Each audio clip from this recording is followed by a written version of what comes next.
No niin, tässä arvonnat on julkistettu ja haastattelussa on Tampereen ammattikorkeakoulun ykkössyövähammas Jussi Reko.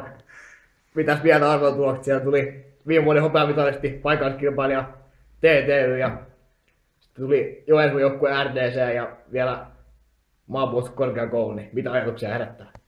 On kyllä todella mielenkiintoinen lohko, että meillä Tamkilla on kyllä vähän joukkueen kanssa siellä kesken, että vähän ihmettelin tätä no ei nyt ihan ennakkosuosikin paineita, mutta mustasta hevosesta puhuttiin, niin en kyllä itse lähtisi vielä siihen meitä lyömään, mutta eiköhän siellä vielä muutama pelaaja saada joukkueeseen, niin uskon kyllä, että pystytään haastamaan jokainen joukkue, kunhan pelataan tiiviisti ja omaa peliä.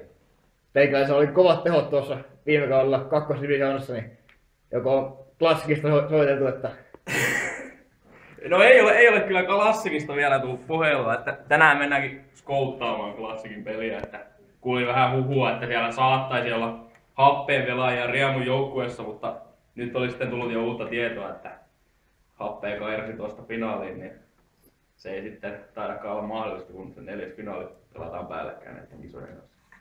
joo ei. Näin pääsi käymään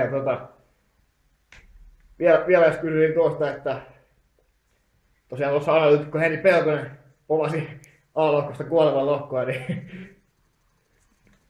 mitä vielä on arvonnasta vielä, että Uskon, että molemmat Tampereen joukkueet menevät siitä jatkoon, että näin pitää sanoa. kyllä. Sitten mahdollisesti Jyväskylä Tampereen vastakkainasettelu jatkuu siellä Osmienkin finaaleissa, niin kuin nyt kävi Salibändiliigassakin. Kyllä uskon näin. Toivottavasti se on se Tamkin joukkueesta toinen osapuoli, mutta paljon pitää töitä vielä tehdä tässä pari viikon aikana, että se on mahdollista. Hyvä homma. Kiitos haastattelusta ja nähdään kisoissa. Kiitos.